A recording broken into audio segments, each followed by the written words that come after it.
Hello, everyone. I'm Yvonne Gamble, co-founder of Women Leading Change Now. Thank you for joining the Aligning Your Financial Goals Masterclass.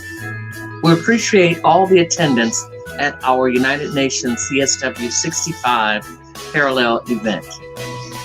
Enjoy yourself and learn everything you need to learn to align your financial goals 2021 and into the decade. Starting. The first thing that you want to do is you want to know who you are. And I know that for most of you, the thought has always been that you would have to get to know others, you would have to find others to help you, and you will. But before you can begin any venture or any journey, you must know who you are. And especially when that comes to actually aligning your financial goals. Journal information about your family, your culture, your history. The reason why you want to do this is you want to know what actually propels you to do what you do and what propels you to do it in the way that you do it. And that can only be answered by understanding your family, their financial goals, their financial thought process, what they actually did. Those types of things have helped to shape you to who you are. If you want to expound on that, or if you want to change that, you first need to know that. The second thing that you need to do is to define your goals at the granular level. And that's what I'm going to help you do in this masterclass today.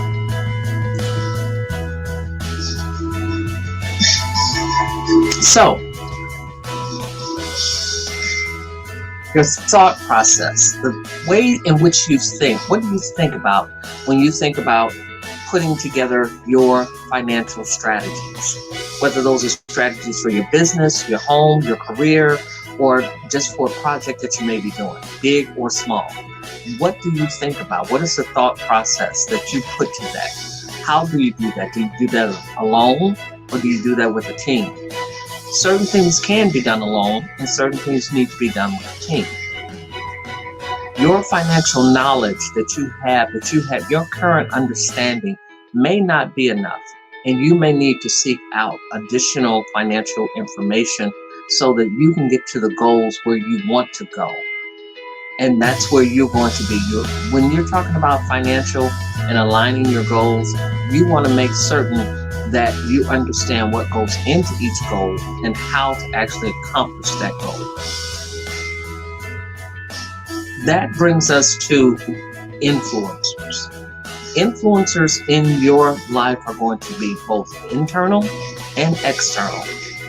They're going to be those things or those people that actually influence what you do from the outside, and those that influence you from what you do from the inside. So let's take a look and see. Let's dig just a little bit deeper, and let's see how that actually frames up for you.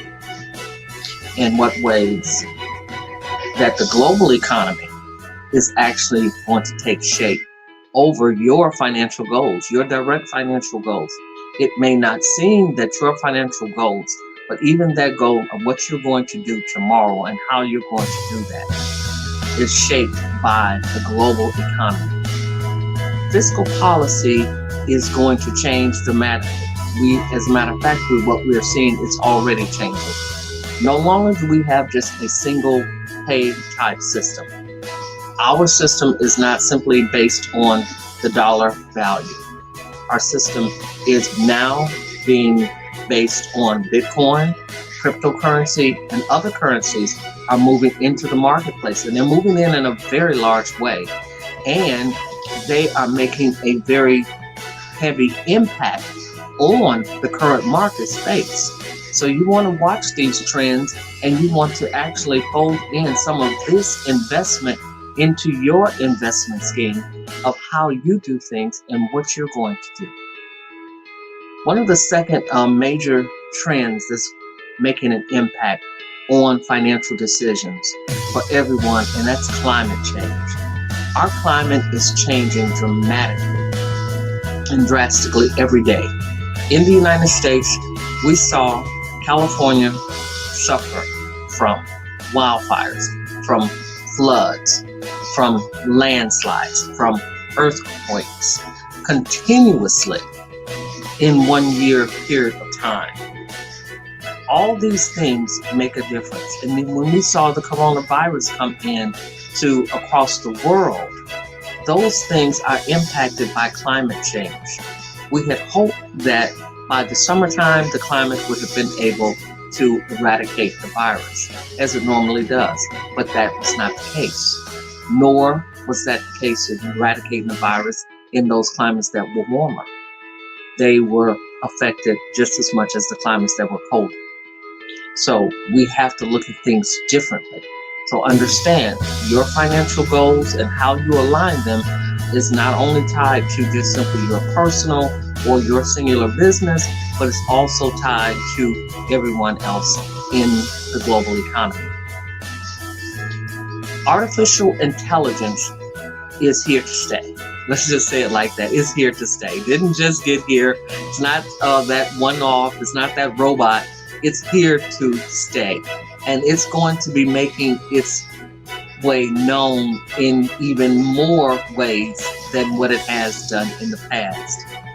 So you want to be bringing in artificial intelligence into your financial, into what you do. Our moral compass, what we use to actually determine how we're actually going to bring about or do changes, that is something that has been with us since the dawn of time, and that's going to always continue to be with us. Moral capitalism is a fact of nature because our morality is how we actually want to see ourselves in the world, and it is based on how we see ourselves in the world.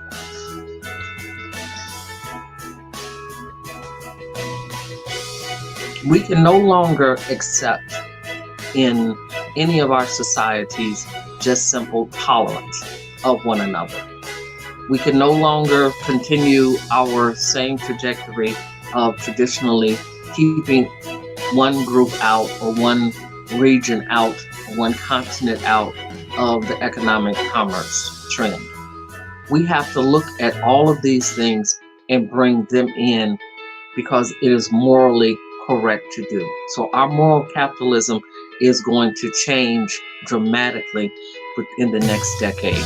You're going to see that do a 360-degree turn, and when it turns back around and when we actually are on footing and it becomes normalized, it's going to be very different than the way it is today.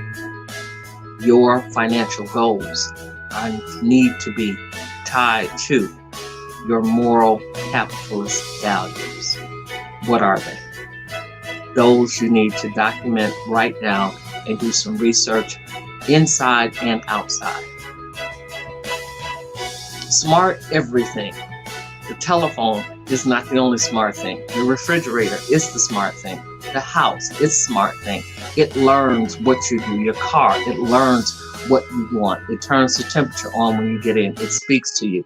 It anticipates. Expect these types of technologies and even greater to be a part of your everyday life. How will you adjust? What will you do financially? This is going to take out lots of different businesses, a lot of different things that you did, a lot of the ways in which you did them, or the way in which you do them. They are going to change. How is that going to impact you financially? You've got to stay abreast, and you have to know what's going on at all times in your financial world. So where does that leave your role? What does that leave you to do? Stay in the know. You cannot simply sit by and be a spectator. Not in this coming decade and not in the decades to come. You have to be in the know. You are responsible for yourself. You're responsible for your finances. You're responsible for in a way, you're responsible for your community because what you do impacts others. If the global economy impacts you, then you also impact it. You have to stay and become fully engaged and what's going on around you. Ask questions. Go to seminars. Get educated.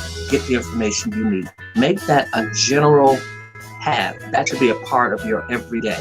Just as you drink water every day, you should be understanding your finances and knowing what your numbers are on a daily basis. So how do we align our financial goals?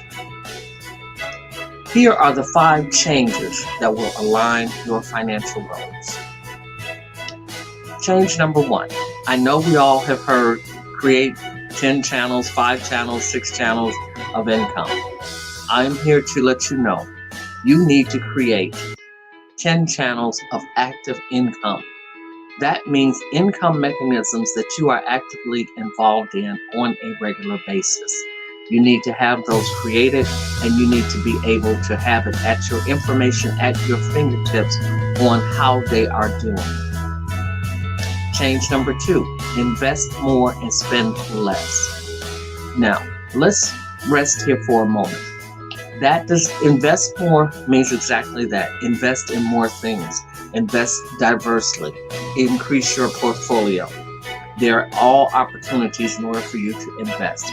And you don't have to be the multi-million-dollar investor or the $1,000, $100,000 investor. You can invest with as little as 1 penny into businesses that are coming forward, coming online, or even pre-IPO. You can invest in these companies and get in at the foreground. Now that the rules have been relaxed, and entrepreneurs, we have crowdsourcing, we have many companies that have come on board, such as Net Capital, and those types of companies. They put offerings out there and allow companies to raise monies to whatever small amount, all the way up to, if they want to $5 million a year, they're able to do that. And these are the types of things. So you can invest. You can even invest through Cash App, Acorns. They invest your pennies, your change, Stash, Dosh. There's any number of them that are out there. There's an app for that. There's that smart technology. There's that AI. It's there. Now let's look at spend less. Many times when I use the term spend less, and I'm telling this to class participants, they tend to think, don't go to the store, don't buy as much as you would buy at the store, that sort of thing like that. Commodities, retail. That's not what I'm talking about. That's only a part of it.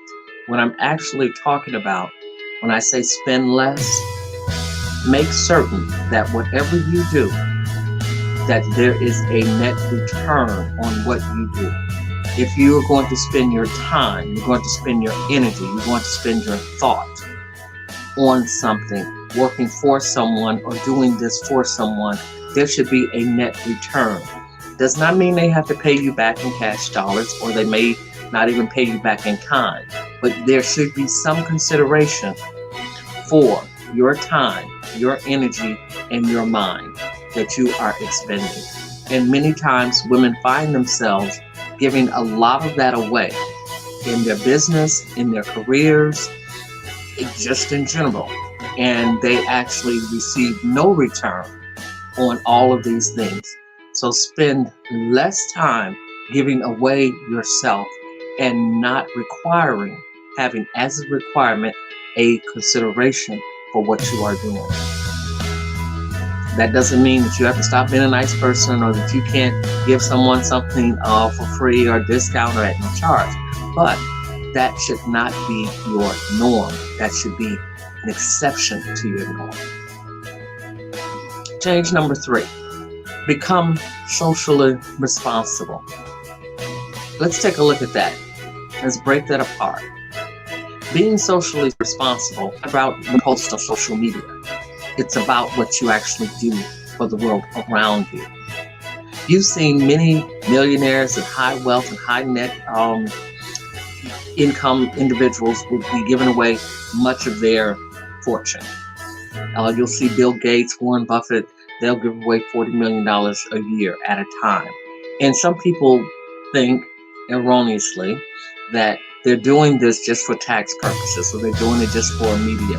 They don't need the tax write-off, and they don't need the media. They have more than that just with the way that they have aligned their corporations. They do this because of the net return that they receive. The net return is far greater. They give money to companies. They give money and invest in corporations. They give them high dollar figures to charity. Now, when they come out with any new product or new service, what do they have? They now have all of those companies, all of those people who are trusting in them, because what do those people know? They helped me. They helped me, and they continue to help me. So they use their products, they use their services. These are the types of things that you do. And because they diversified their portfolio and their businesses, and they have many businesses, they have more than, there's more than Berkshire Hathaway. That owns quite a few businesses for Warren Buffett. Same goes with Microsoft. They own several different companies, Google, Yahoo, all these different things. Those same companies, Googles, the Yahoos, the Elon Musk, they have so many different companies that are diverse throughout their portfolio. And with that, they become socially responsible because now they're able to help more people and to do things socially. And they go back to number one. They have those 10 plus channels of income. So when it comes to being socially responsible, it's very easy to do that. Because why? You have your channels of income are coming in. And that leads us to number 4. Set up a trust. You need to have a trust. You can have a trust, a living trust, as well as you can have a trust that actually, in that same trust, can actually determine your estate and how your estate is going to be handled after you're gone. But what you need to have, you've got 10 channels and you're working to get those 10 channels of income set up, you definitely need to have a trust. And you need to have someone managing that trust account for you. Number 5, probably most important and most impactful, and that is live locally but think globally. And the way in which you want to do that is this. You live locally because you live at your home, at your address, in your neighborhood, in your community, your subdivision. That's where you live. But you have to think globally. Just as this information that I'm now sharing with you, this information is coming to you via the internet. That internet is nothing more than a signal feed to a satellite that's orbiting the Earth. That feed bounces back from that satellite down to a carrier. That carrier then dispenses that satellite information out to everybody around the world. So when I design what I'm going to say, or you design what you're going to say, or how you're going to say it, or how you're going to actually market yourself, you have to think on a global level, whether you think about it or not, because your message is not simply going to your people in your local community. Your message is going around the world. So live locally, think globally, and align your financial goals. I want you to now go to a new page in your notebook, and I want you to write down these wealth tools that you see here. The wealth tools are divided into 2 categories. Category number 1 are the main tools. Category number 2 are the necessary tools. Let's look at category 1, main tools. In the main tools, you need to have a life coach. That life coach can be a business coach, an executive coach, a spiritual coach, a relationship coach, whatever it needs to get you through your life, or your life force, or your life trajectory that you are on. You need to have that coach for that. Trust account. We talked about that a moment ago. Setting up a trust account. That's a main tool of wealth. A wealth manager. We talked about that. You need to have someone who's going to manage that wealth. Someone who actually is going to look at it objectively and not like you may look at it subjectively. You want to have a spiritual leader. That spiritual leader, whatever spirituality, denomination, whatever you actually ascribe to, you need to have a spiritual leader. that helps you and guides you through that. The one thing that you will find is look at all billionaires, millionaires, wealthy people. There's a calm about the way that they are. Even in the face of the worst disaster, there is a calm. And trust me, that calm has nothing to do with how much money they have. Because with as much money as all of them had, none were siloed away from COVID-19.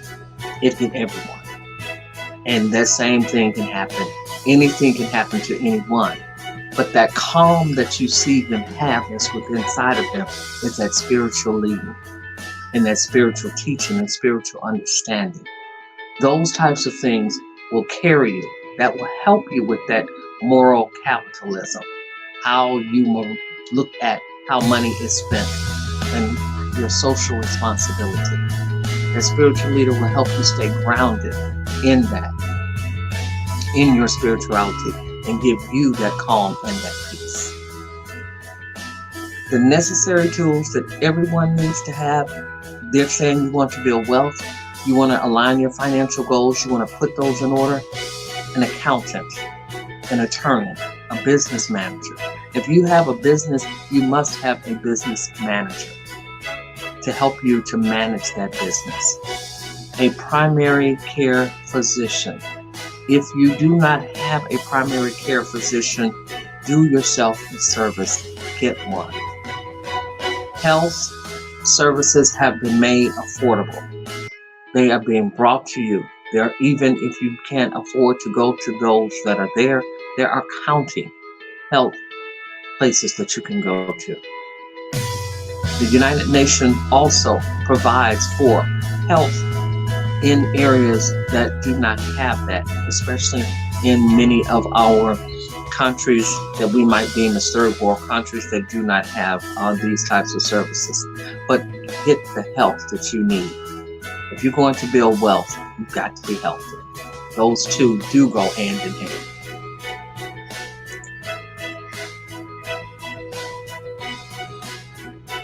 That leads us to remembrance.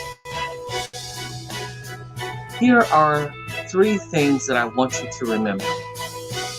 And that is, number 1, write out all of your financial goals. Keep your financial goals in sight. Always be aware of them. And even let your family be aware of what your financial goals are.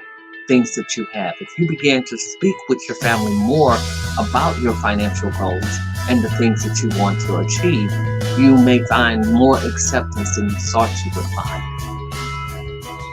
Keep those in plain sight. Review them every 30 days. And I know that may seem like a lot to a lot of you, but it's not. And it's not very hard to do, especially with data analytics right in the app.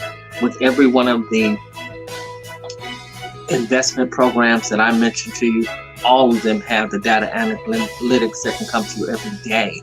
But you can review your goals every 30 days. And that way you will be able to know, and you won't have to run and try to scramble when a problem should arise.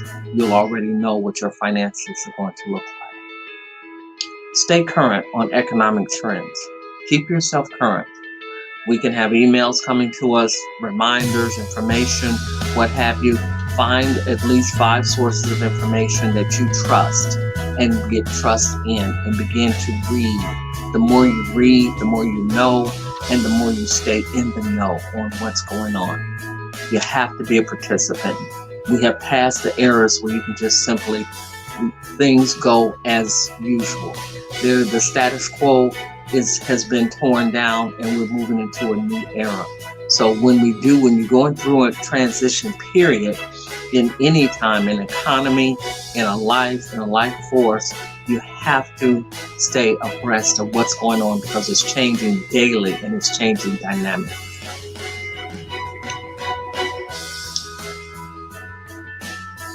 Your financial alignment journey begins now. Not tomorrow, not the next day, not next week, not next month. It begins right now. Reach out to our Dream Maker coach, Bailan Mahino, for any questions that you have regarding aligning your financial goals. Bailan can be reached at bailan@wlaglobal.com. We look forward to hearing from you on your journey to align your financial goals. Thank you once again. This is Yvonne Gamble, co-founder of Women Leading Change Now.